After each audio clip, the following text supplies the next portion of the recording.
Masih di podcast Bincang Adi, Bincang Asik dengan Adi. Halo semua, gokil. Siang ceria, ya kelihatan nih. Aura-auranya tumbuhan banget, ijo-ijo banget kayak gitu. Tapi ijo-ijo ini gue gak sendirian, bareng sama temen gue. Temen gue ini ada temen kampus yang pastinya dia akan membawakan sebuah cerita yang sangat menarik, gokil banget. Jadi kalian harus banget nantiin dan nonton sampai habis kayak gitu. Jadi gue akan membahas tentang kenapa lo memilih bidang ini. Oke. Halo Kak Togi. Halo Adi. Gokil. Kok kayak kesel gitu tadi? Enggak ya. Oke. Jadi biasa aja. Oke. Jadi teman-teman, gue akan membahas tentang mengapa memilih untuk menjadi seorang dosen. Kayak gitu, gokil. Dan masih bersama siapa? Silakan Kak Togi. Halo. Oke. Halo, dipanggilnya apa nih penonton? Oh iya. Adi? Sobat Bincang Adi. Oh, oke. Kayak gitu. So asik banget gue. Asik ya. Thank you loh. Halo sobat Bincang Adi. Halo. Kenalin, saya Togi Haidat Mangara. Gokil. Temennya Bang Adi ya. Ini dari kuliah. Dari kuliah. Teman dari kuliah dari S1. Dap. Dari planologi Unpas. Unpas. Unpas. Fun fact dia, kalau lu dengerin podcast gue, kan dengerin. Ada judul Siap. Ada judul yang beruntung sekali aku bertemu denganmu. Di situ gue nyebut nama lu, nyebut nama Adot, Togi. Ini gue nyebutin teman-teman gue. Balebat. Mereka ini adalah, dan salah satunya adalah Togi, orang yang sangat berjasa dan hidup. Wah, kayak gitu. Gokil banget. Thank you banget loh, padahal banyak repotin aja kan. Jadi Kak Togi, lanjut aja nih. Lanjut. Oke. Memilih untuk menjadi seorang dosen. Ibaratnya tuh mengabdi sebagai negara nih ya. Kayak gitu. Beratnya seperti itu kan? Berat banget. Beratnya seperti itu kayak gitu. Nah, cuman kan rangkaian lu nih, sebelum lu milih ini banyak banget rangkaiannya untuk memutuskan hal ini ya, dalam bidang sebelum-sebelumnya kayak gitu. Nah, dan sekarang lu sebagai dosen. Oke, nanti kita lebih dalam lagi. Seberapa lama sih lu menemukan gongnya, anjing gue dosen nih? Seberapa lama? Silakan. Tapi sebelum itu lu dosen di kampus mana kalau boleh tahu? Oh iya, saya dosen di Fakultas Ekonomi dan Bisnis ya, masuknya. Di jurusan Ekonomi Pembangunan di Universitas Sultan Ageng Tirtayasa. Oke. Sebutin aja ya. Nggak apa-apa. Di Serang ya, di Banten. Jadi emang jatuhnya apa ya, merantau kan, karena saya lahir dan besar di Bandung. Bandung banget lah pokoknya lo. Kayak gitu. By the way, udah berapa lama di sana? Lu kerja di sana? Sebenarnya di sana baru belum nyampe setahun sih, baru dari Juni kemarin. Berarti masih baru lah ya? Masih baru, fresh, masih dibungkus nih. Waduh, dibungkus. Ini anak-anak Gen Z milenial ada kaget kalau ngomongin bungkus tuh. Perbungkusan. Maksudnya bungkus nasi kuning, maksudnya kayak gitu. Oke, lanjut. Bukan yang itu ya? Bukan. Oke, lanjut. Lu memutuskan untuk menjadi dosen sekarang. Berarti kan penuh dengan lu kerja sebelumnya di mana. Lu memutuskan untuk oke lah, gongnya pas. Oke nih, gue udah fix jadi dosen. Apa rangkaiannya? Kembali lagi ke zaman kuliah. Tadi bukan itu ya. Ya nggak apa-apa. Kembali ke zaman kuliah ya. Jadi waktu masuk planologi sendiri ya. Masuk planologi sendiri kan sebenarnya nggak tahu mau jadi apa. Iya betul. Bukan nggak tahu sih, lebih ke ini bingung nih nanti gue kerja apa nih kedepannya kan. Itu wajar lah. Wajar ya. Namanya semua mahasiswa di Indonesia gitu. Masih seperti itu mungkin. Kebanyakan ya. Terus masih kayak gitu. Dan sebelumnya emang nggak kepikiran juga ya buat ngajar gitu kan, orang nggak kepikiran di kelas juga ya biasa-biasa aja gitu kan, nggak yang akademisi banget gitu ya. Si paling rendah tuh roket anjing. Nggak yang akademisi banget gitu, tapi ya lama-lama kan mikir gitu. Emang waktu skrip PA ya. Waktu tugas akhir itu kan ngambilnya emang di bidang transport ya. Di transport banget anaknya pokoknya. Transportasi banget gitu. Oke. Tadinya kan malah kepikiran pengen kayak kerja di mana, di MRT gitu kan, PT MRT di PT KAI gitu kan, kayak gitu. Cuman mungkin emang belum rezekinya aja pada waktu itu, dan akhirnya setelah lulus itu barulah mulai dipanggil tuh sama kampus kan buat ngasdosin dulu nih. Nih teman-teman menariknya, lu rangkaian sebelum jurusan lu asdos dulu nih. Asdos dulu. Oke, lanjut terus. Masih ngasistensi kan. Ya, tapi kan asdos tuh sebenarnya masih ringan lah ya, masih ringan-ringan gitu kan. Kepikiran loh, kok enak ngajar ya. Enak nih, menemukan feel-nya gitu. Oke, enak terus juga nih ngajar gitu kan, bisa marahin enggak. Waduh. Bisanya teman-teman kalau yang dapat nilai pas ya, nah nih nggak ada, lu baik banget. Oke, terus bisa knowledge sharing lah ya, transfer ilmu kan kayak gitu. Ilmu bener. Akhirnya nemu nyaman nih jadi ngajar kan gitu ya. Akhirnya nemu nyamannya di sana. Akhirnya memutuskan lah buat ngambil S2 tuh di ITB. Mantap. Oke, terus ngambil transportasi kan. Transportasi nih. Oke. Nah, emang belum, sebetulnya waktu awal-awal ngambil S2 juga belum terlalu kepikiran. Serius belum juga karena masih mikirnya wah orang pengen kerjanya di MRT nih, masih kayak gitu. Kalau bahasa masih ada idealis bener ya? Betul. Oke, terus. Nah, dan ketika setelah lulus gitu kan, dipikir-pikir lagi udah nih lamar sana sini kan, udah interview sana sini dan ditolak sana sini kan gitu. Waduh. Terus. Jadi sebenarnya banyaknya faktor sakit hati ya, jadi. Ya, oke. Enggak. Berpikir lah ya kita di sana ya. Oke. Kira-kira apa nih yang sebenarnya orang tuh nyaman banget gitu ya kerjanya gitu. Benar. Kalau orang mikir ya dari ketika melihat mengenal diri sendiri, ketika mengenal diri sendiri. Tumben obrolan kita bagus. Ketika mengenal diri sendiri tuh, orang tuh nggak bisa nih kerja yang strict banget, birokrasi kantor banget gitu ya. Oke. Yang bener-bener lu punya atasan gitu. Oke. Lu harus megang staff apa kayak gitu. Oke. Kayaknya orang nggak bisa gitu ya. Kurang serk. Iya, oke. Kira apa nih kerjaan gitu kan. Kepikiran lagi, orang seneng ngajar gitu ya. Oke. Seneng ngajar ya. Menarik. Memutuskanlah waktu itu ya untuk menjadi dosen. Dan walaupun emang keluarga juga nggak terlalu seneng ya. Awalnya nggak terlalu. Nggak terlalu serg kan awalnya gitu, karena emang beda lah ya. Iya. Gitu. Tapi ya saya pengen nih kan udah nemuin nih. Udah nemuin nih akhirnya. Dan akhirnya waktu tahun 2021 itu kan dibuka tuh CPNS tuh. CPNS. Nyari lah langsung nih mana nih yang ada lowongan dosen. Oke. Informasinya langsung nyari dosen nih. Langsung udah nemu pokoknya. Udah nemu pokoknya nggak mau ini lagi karena kan emang cuma bisa milih satu ya. Oke. Akhirnya udahlah. Waktu itu bilang ke keluarga juga udah yakin. Oke, udah akhirnya. Dan ya alhamdulillah gitu kan. Setelah proses panjang seleksi keterima dan ya akhirnya sampai sinilah saya. Sampai sini nih. Sampai di sini maksudnya perjalanannya, dan sekarang ya emang masih merintis ya. Jadi dosen juga masih baru-baru gitu. Oke. Menarik itu sih. Oke, rangkaiannya lu sudah menemukan gongnya.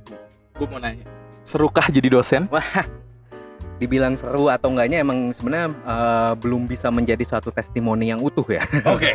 Bahasanya udah ini. Bahasanya udah sosokan banget ya. Oke. Belum sudah apa? Karena kan masih baru. Yap.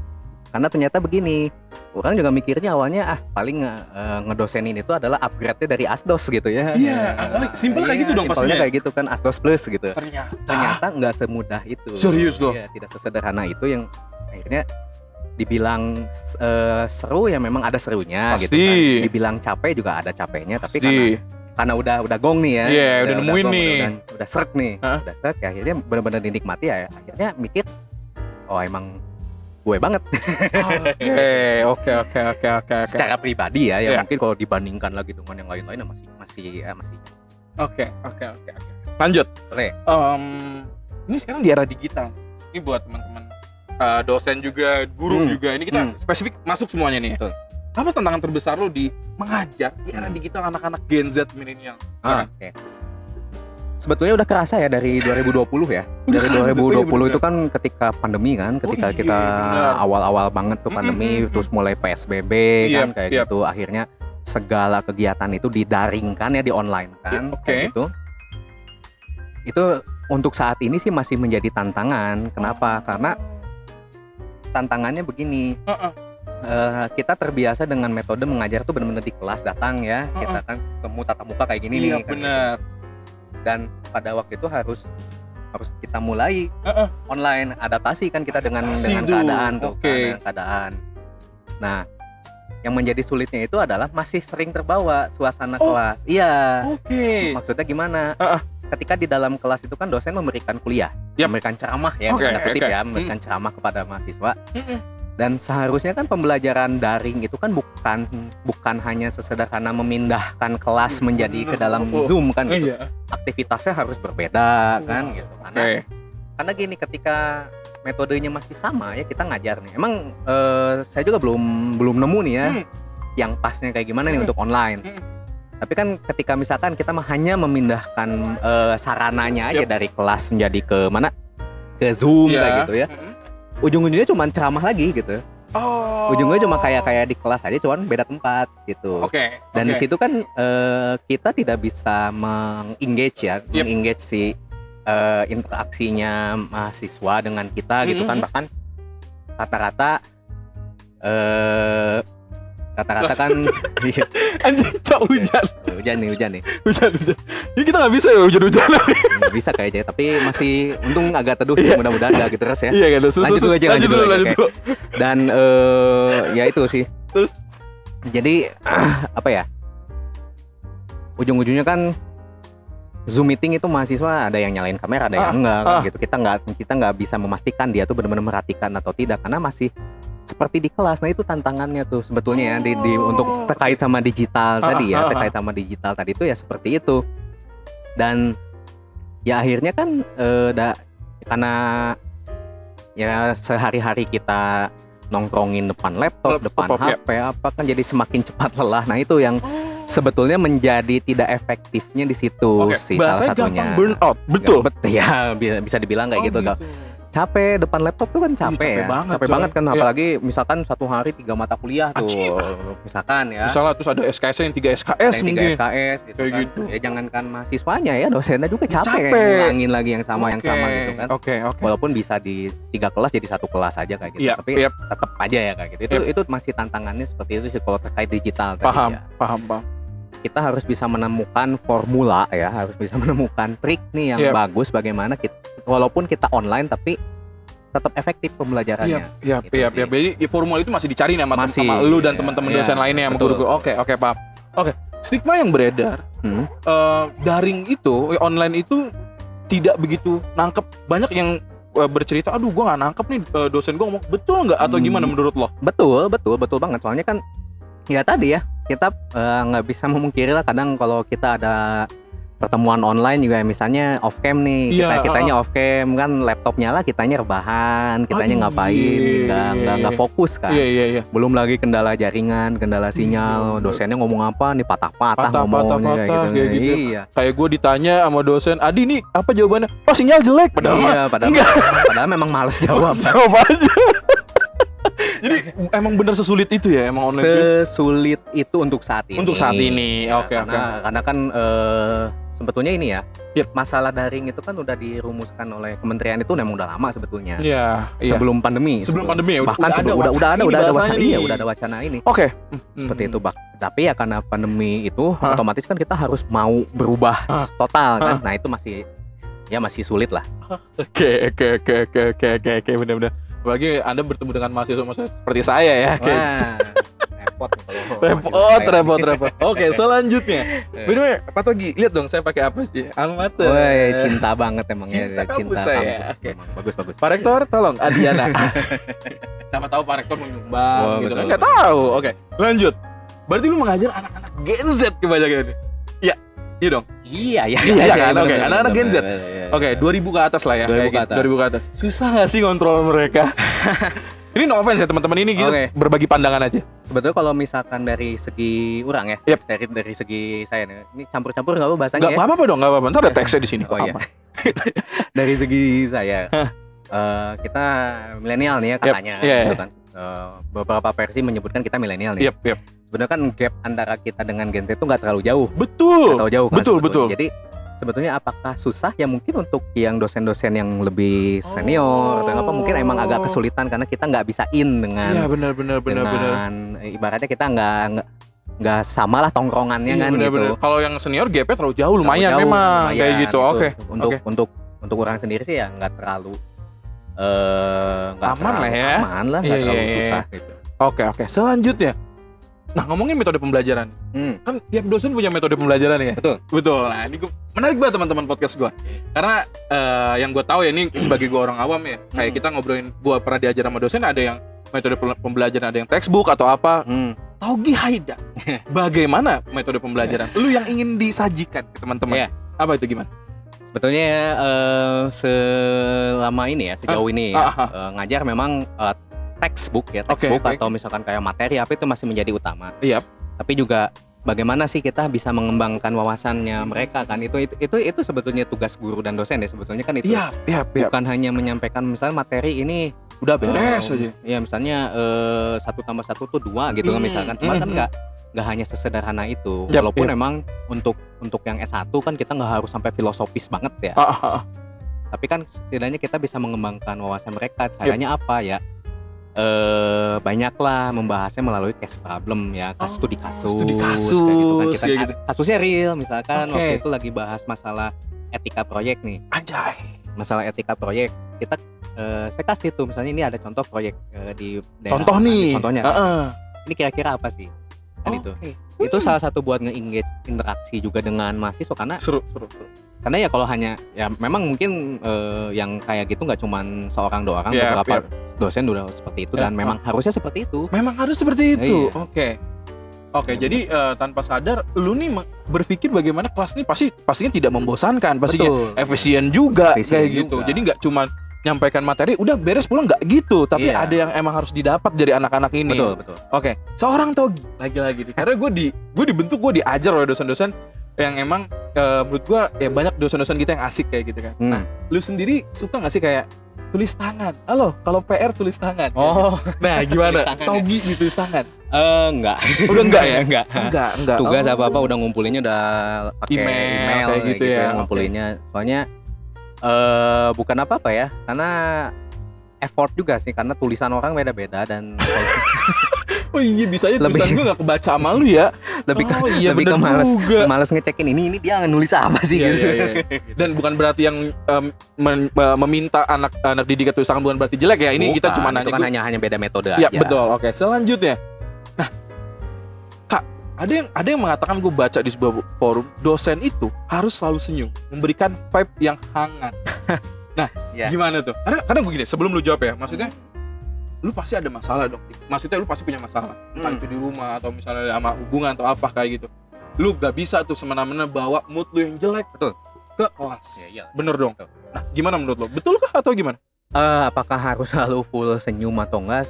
Ya sebenarnya kalau ramah ya, kalau misalkan dosen ramah atau apa itu mungkin boleh ya gitu. Bukan berarti cengengesan gitu ya. Paham. Ya.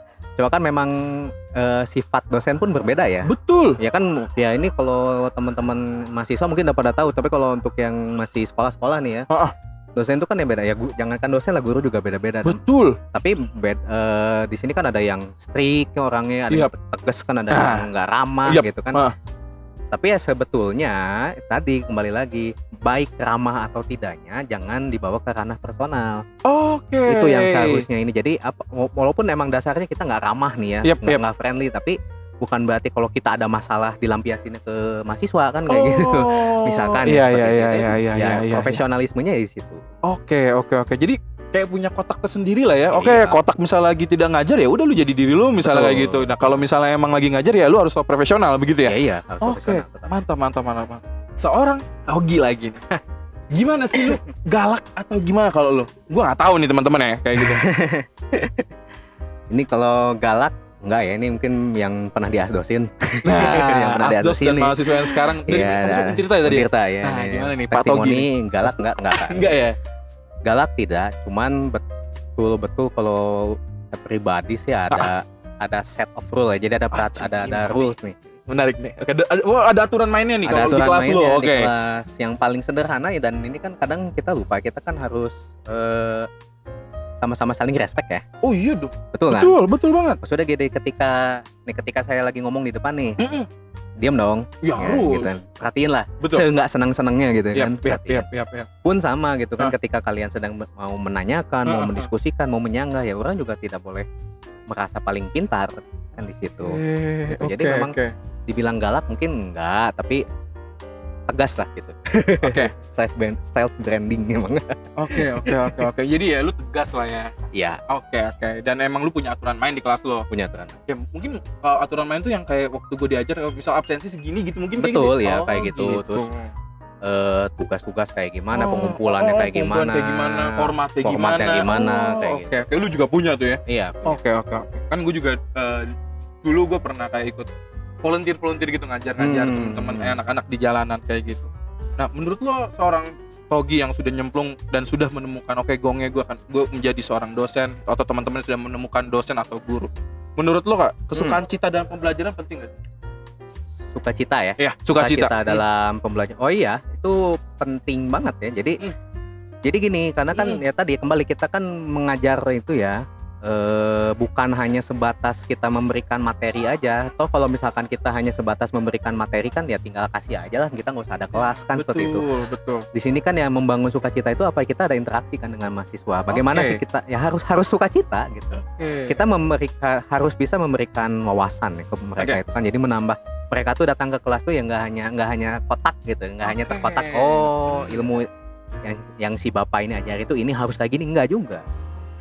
Itu kan bisa mengembangkan itu kan apa dari sukacita ya. Oke. Gimana cara seorang Katogi membangun hal itu di kelas? Di kelas ya sebenarnya generik gitu. Jadi kadang-kadang dikasih selentingan bercandaan, ada intermezzo kayak gitu.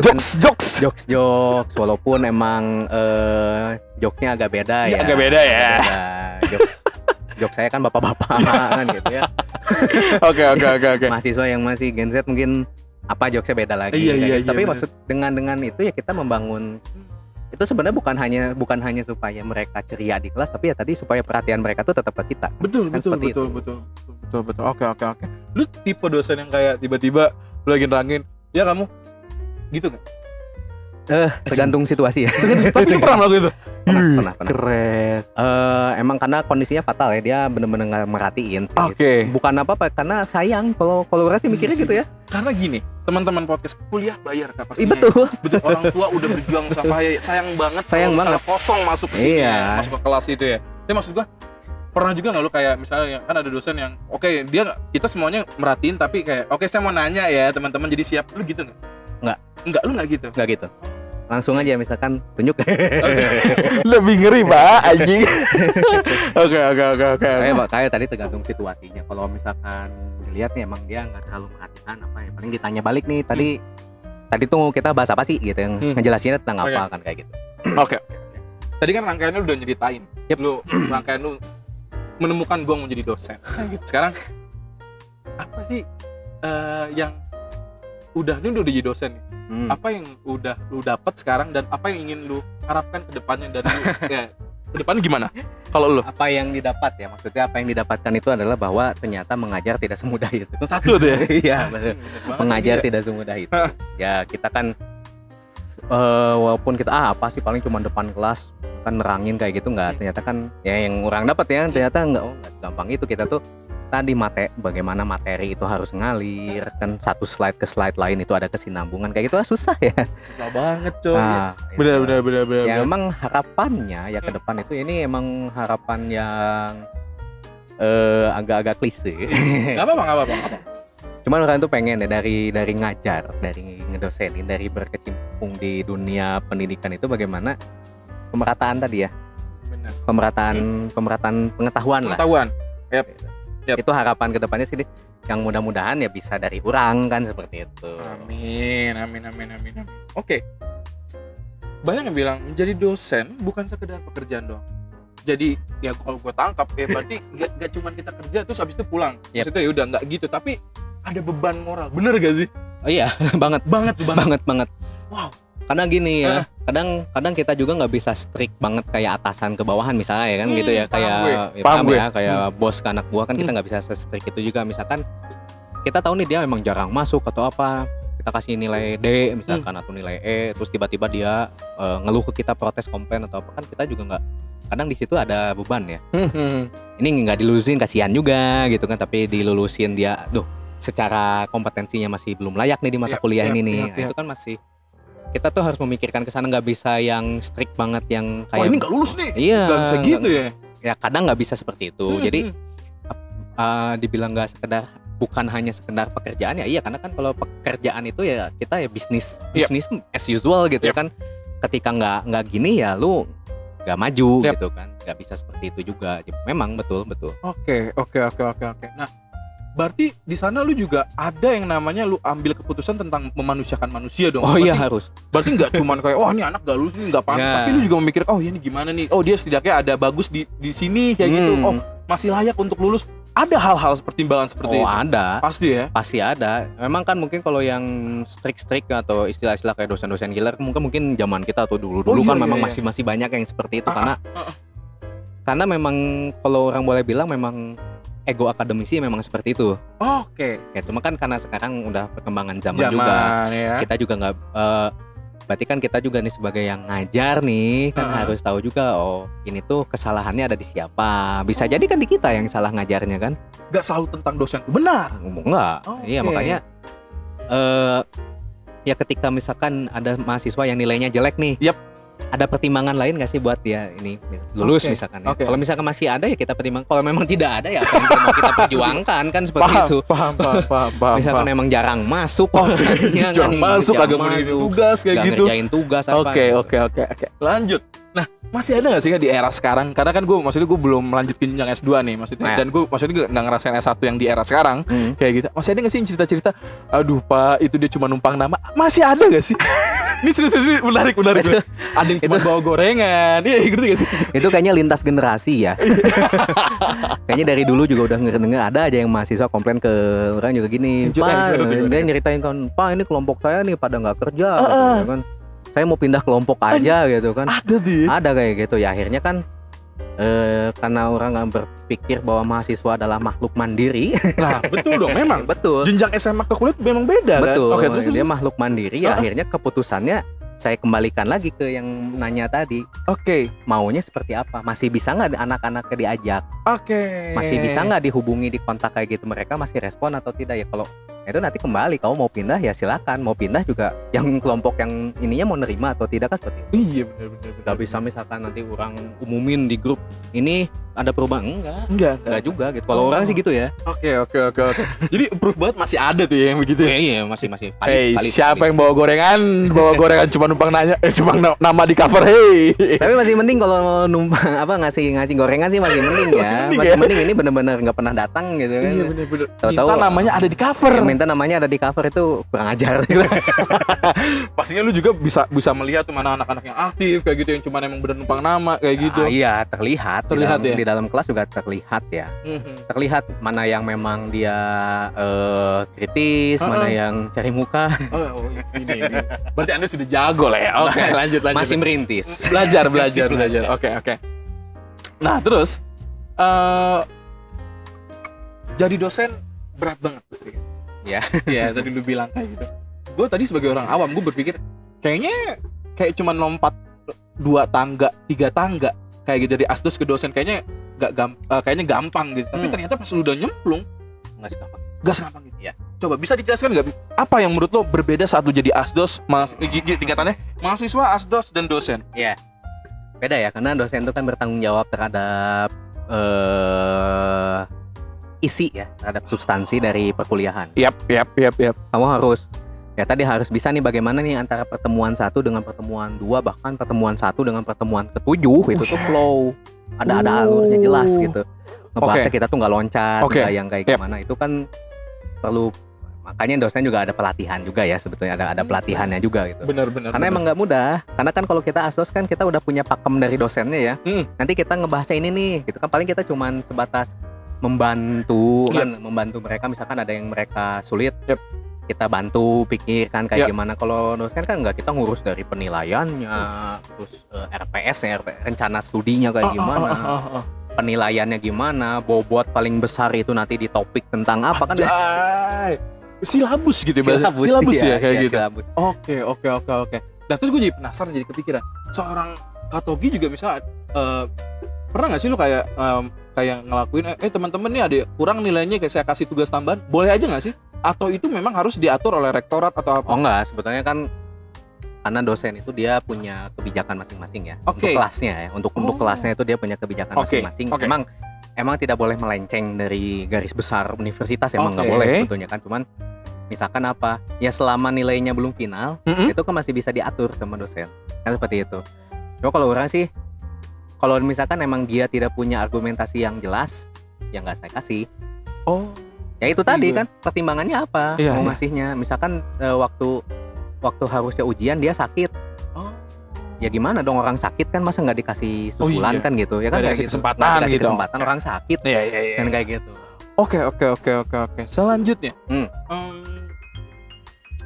Seru ya ternyata gue kalau ngeliat-liat jadi dosen Ya ada serunya lah. ada serunya ya. Tuh. Betul nggak sih?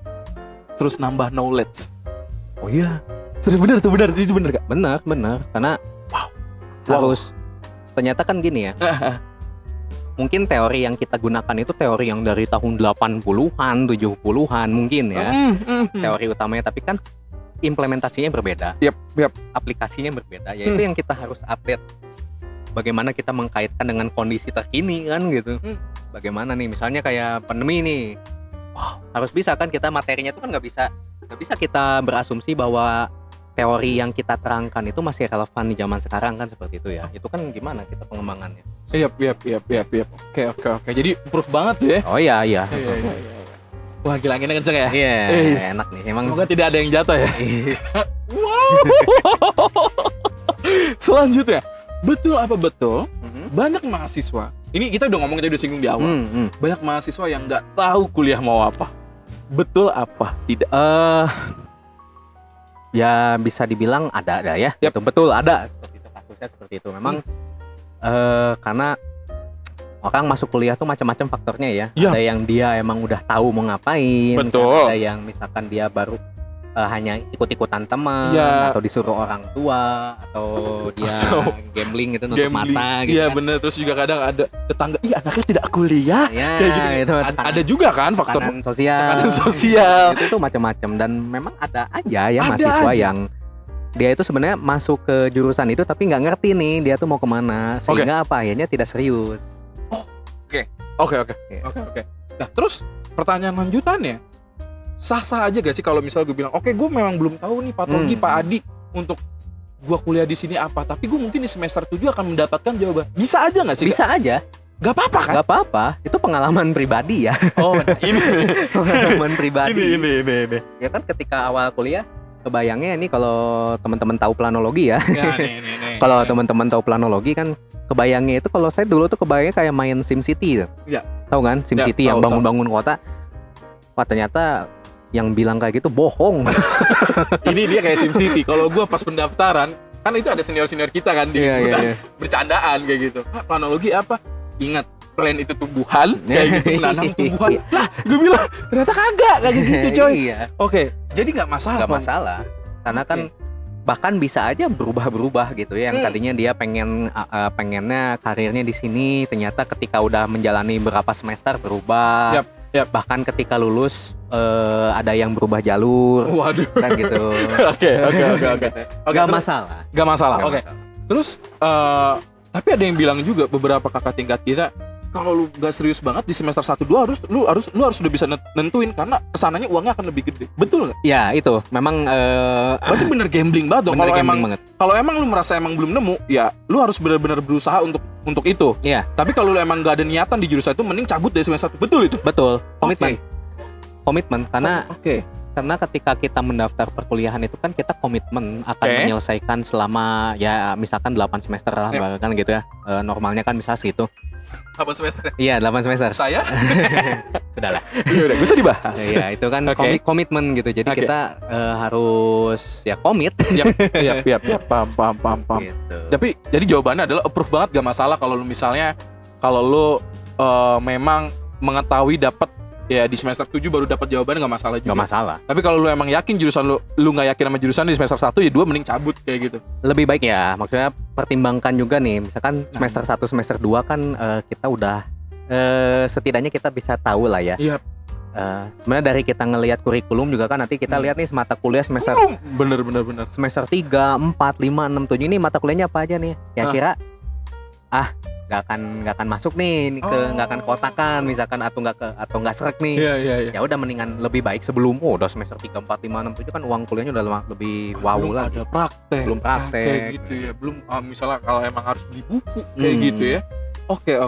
Jadi kan orang nih punya mahasiswa wali ya, kan dosen wali kan. Lu udah jadi dosen wali? Udah jadi dosen wali. Keren, temen gua coy. Waktu pertama kali ini ya silakan mau bentar, sebelum dilanjut, berarti lu yang kayak gitu dong. Hari Kamis kita dosen walian gitu ya kayak kita. Iya. Betul kayak gitu. Wow, kayak gua ke Pareza gitu. Iya. Wow, oke lanjut. Iya, jadi misalkan gini, ketemu nih. Iya, ketemu nih. Ya, silakan mau ngedrop mata kuliah.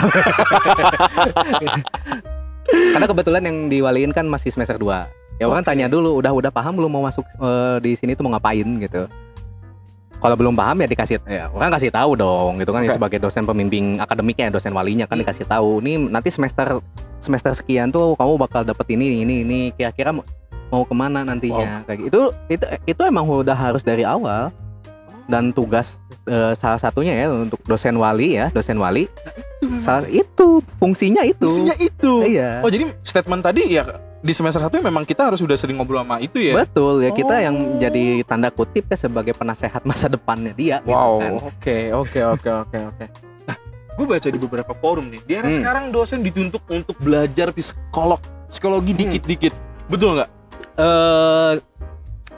Kalau misalkan dibilang psikolog yang dalam banget enggak ya, cuma memang kita harus intinya kan kayak psikologi kelas ya, seperti itu kan kita harus belajar. Nah, memang nanti akan dilatih, dosen-dosen baru juga akan dilatih bagaimana kita menggait kelas gitu kan, bagaimana metode belajar yang efektif seperti itu kan, itu psikologis kan. Iya, betul. Nah, seperti itu tuh emang harus, tapi memang nggak sedalam orang-orang psikolog kan. Oke. Karena mungkin maksudnya kenapa keluar statement ini yang gue baca di forum-forum di internet, karena dosen tuh bagaikan jadikan kayak orang tuanya di kampus. Benar nggak? Betul. Ada anak-anak yang curhat mungkin kayak gitu kan, anak-anak yang aduh Pak saya bingung nih kayak gitu. Saya ke depannya mau gimana? Kayak gitu. Betul loh.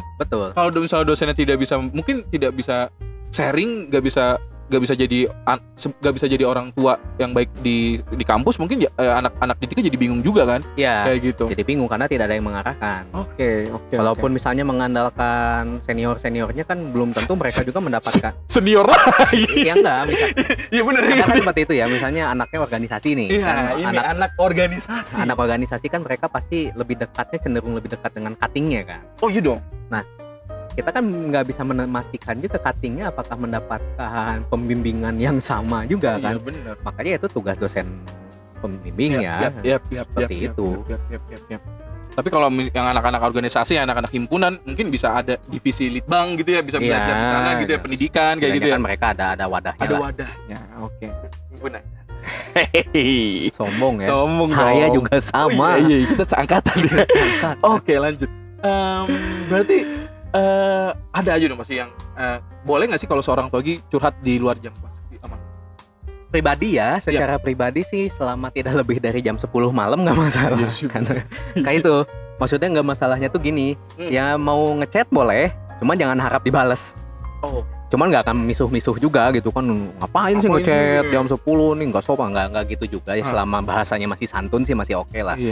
Cuman ya jangan harap kalau lewat jam 10 malam dibales gitu. Udah capek. Capek waktu istirahat ya. Oke. Seorang Katogi, lu mengajar ya, lu menjadi dosen kayak gitu, lu udah alhamdulillah lu banyak banget insight ke gua juga, kita banyak diskusi lah. Lu tahu banget gua saat mendewakan tentang attitude kayak gitu. Iya. Pandangan lo tentang attitude sepenting apa sih? Penting banget ya. Maksudnya di sini attitude itu bukan hanya dari mahasiswa ke dosen ya, tapi dosen ke mahasiswa juga harus punya attitude. Oh iya dong. Betul. Tadi ya, karena gini kan, respect itu harus dua arah ya. Betul, setuju. Respect itu harus dua arah kan. Jadi dan gimana kita mau mendapatkan respect dari mahasiswa sementara kitanya juga nggak respect dengan mahasiswa kan, seperti itu. Tapi di sini respect itu bukan berarti kitanya jadi apa ya, terlalu akrab kayak teman main gitu ya, nggak harus gitu juga kan. Kadang ada yang nggak nyaman dengan kondisi seperti itu kan. Ya kita tidak membeda-bedakan lah gitu. Ketika ada yang nanya ke kita ya kita jawab sebisa kita gitu, nggak misalkan gara-gara dia punten misalnya orang mana gitu kan, kita punya sentimen terhadap orang suku apa kan, itu nggak boleh. Itu penting, makanya emang baik dalam kelas, di luar kelas seperti itu ya sama. Harus kita bisa jaga attitude lah. Oke. Karena menurut gua kalau misal satu arah itu berarti si doinya nggak suka. Why? Ya, bener dong. Iya benar. Iya, nggak interest berarti kan. Nggak interest, benar. Berarti memang harus ada dua arah, benar. Harus dua arah. Oke, selanjutnya gua membaca dosen. Nah, ini benar apa enggak nih teman-teman? Karena kan ini stigma beredar, yakin lu jadi tenaga pendidik misalnya kayak gitu ya. Gak cuan atau enggak lu enggak, ya maksudnya ya enggak ini loh, enggak ada masa depan atau stigma itu beredar banyak. Sampai sekarang ada. Sampai sekarang beredar banget ya, jangan jadi seorang guru atau dosen. Nah, tapi gue menemukan dosen kalau sering penelitian pengabdian itu bisa dapat tambahan. Betul? Betul. Jadi emang gimana coba gini ya, jelasin dulu nih ya. Ini untuk siapa tahu ada yang di sini mau minat jadi dosen juga. Iya, betul.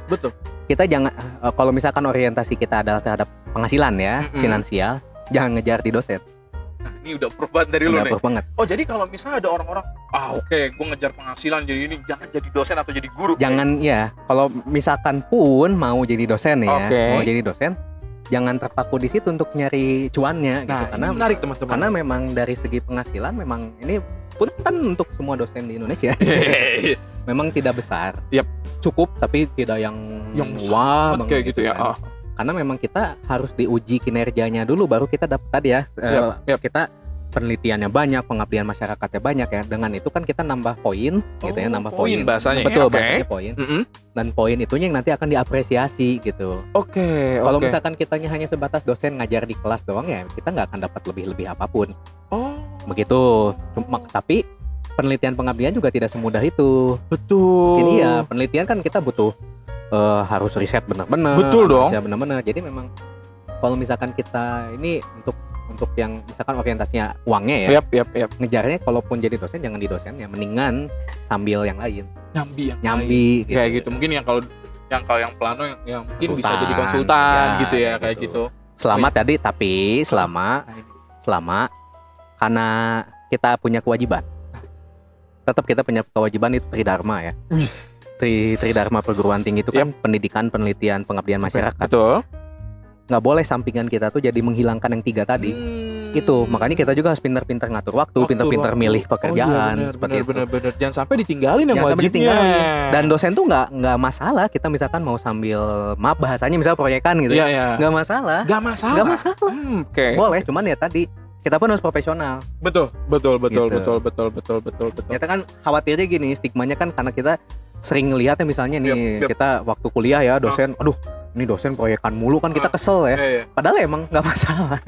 Iya benar. Asal jangan sampai tadi meninggalkan kewajiban yang 3 tadi. Betul.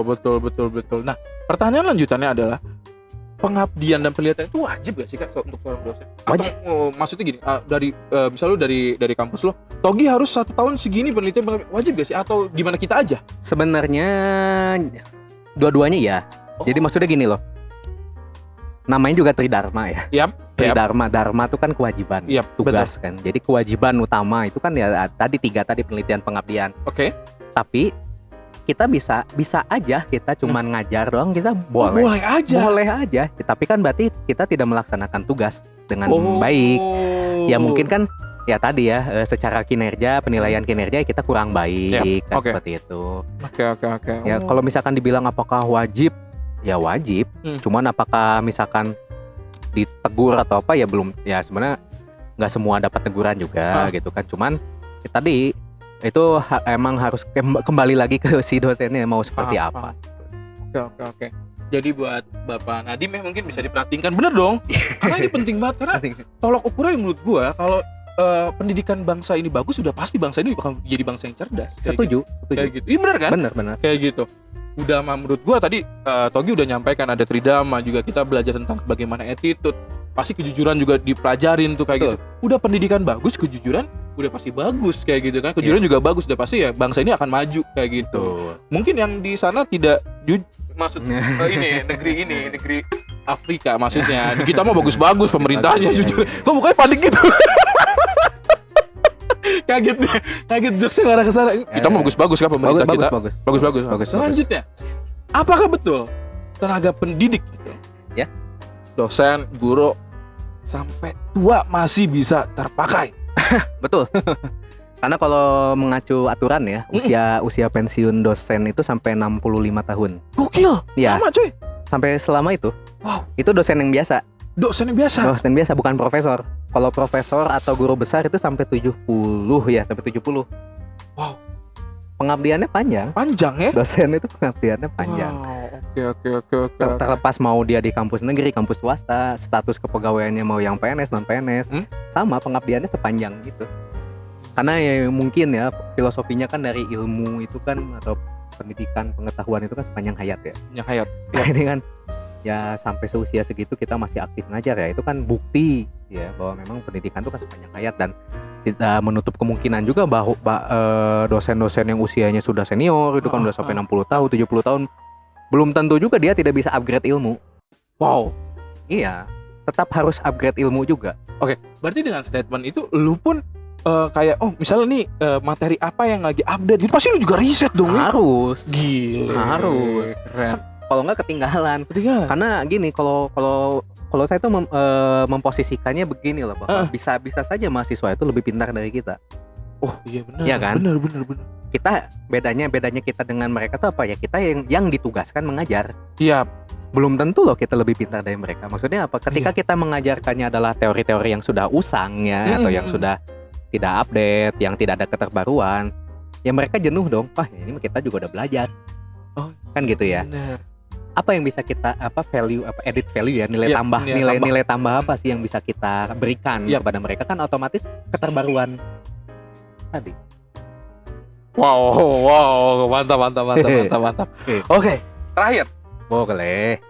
Kak Togi, mungkin bisa disampaikan pesan dan kesannya. Lu banyak menjawab gua pertanyaan tadi nih.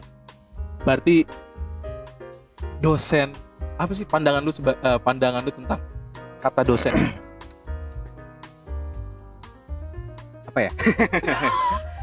Sebetulnya emang dosen itu kita adalah kalau saya boleh jadi self branding dan menyombongkan diri ya, kita adalah salah satu garda terdepan kemajuan bangsa ya.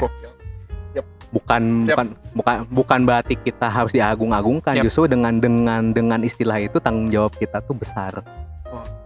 Gitu. Emang yang membangun jalan tol, yang merancangnya insinyur, ya kan? Insinyur. Yang ahli-ahli finansial juga kan, ya orang-orang finansial kan seperti itu. Tapi kan mereka dapat ilmunya dari mana? Dapat kejujurannya dari mana? Integritasnya dari mana? Dari pengajarnya. Makanya itu tanggung jawabnya besar. Sebetulnya. Itu sih kalau pandangan lu tentang dosen itu seperti garda terdepan. Ya betul, dosen dan guru. Itu garda terdepan, salah satu garda terdepan kemajuan bangsa itu ya pendidik. Ya. Gitu. Misalnya ada nih para pendengar gue yang gue jadi tertarik jadi dosen. Apa yang harus disiapkan misalnya? Yang harus disiapkan, jangan lupa masker. Waduh. Nggak. Ini vaksin, Cok. Sebetulnya gini, ketika misalkan mau jadi dosen, pertama betul harus temukan dulu gongnya ya. Iya, betul. Itu dulu aja. Modal utamanya tuh kita mau nggak ngajar. Karena gini Kak, kalau gue boleh nambahin ya, kenapa harus menemukan gong? Karena menurut gue ngobrol sama orang tuh capek loh. Capek. Itu kita harus ada intent fokus yang tinggi loh. Iya, betul. Bener nggak? Betul. Kayak gitu kita harus fokus, kita harus menghargai dia. Natap mata kita, gimana senyum, itu harus diperhatikan banget. Capek coy. Kayak gitu. Saya kan INFP ya. Sempet ngomong INFP. Terus. Nggak, itu MBTI emang populer aja. Populer aja ya. Populer aja sebenarnya, bukan diragukan sih, maksudnya psikolog sendiri nggak pakai itu sebetulnya. Iya benar, gue pernah baca itu. Psikolog sendiri nggak, cuman maksudnya bener capek. Iya. Orang tuh introvert. lu bisa bilang diri lu capek. Emang bener. Capek banget dong kalau gitu Kak, lu ketemu orang banyak. Iya, bukan self branding atau edgy enggak ya. Iya. Ya itu persiapannya di situ, kita mental kita siap tidak untuk menghadapi mahasiswa yang segitu banyak ya. Iya. Itu kitanya seneng nggak ngajar, kita seneng nggak ngajar, kita seneng nggak untuk riset, kita seneng nggak untuk memperbarui ilmu, menambah wawasan kita. Itu modal utamanya dosen. Kalau saya tertegun ya pada waktu itu oleh mendengar kata-kata Pak Rektor saya ya pada waktu itu di Untirta, bahwa modal dosen itu adalah tenaga, pikiran, dan hati. Tenaga, pikiran, dan hati. Tenaga, pikiran, dan hati. Tenaga itu kan kita ngajar butuh tenaga. Betul. Kan? Capek. Pikiran ya itu tadi kita harus mengupgrade ilmu apa. Tapi yang penting kan hati, ikhlas. Nah itu yang modal utama dosen itu 3. Kalau misalkan kita belum bisa, karena untuk menjadi dosen itu ibaratnya gitu ya, pekerjaan kita cukup melelahkan, tapi yang punten misalkan dari feedbacknya ya secara finansialnya nggak sebanding dengan itu. Iya. Capek dong kalau kita tidak ada modal 3 tadi itu capek dong. Wow. Jadi ya kalau gue tangkep ya, pertama harus menemukan dulu ya rasa sukanya. Udah tahu ke depan, oke gue bakal ngobrol sama orang nih. Betul. Karena tahu, oh ya udah baca. Sekarang banyak lah di internet ya. Banyak. Gimana mau jadi dosen apa? Mau harus suka riset kayak gitu, baca kayak gitu. Yang penting suka dulu dan ikhlas ya. Iya. Kayak gitu. Ikhlas karena kita berhubungan dengan makhluk hidup ya. Iya, maksudnya kita berhubungan dengan manusia.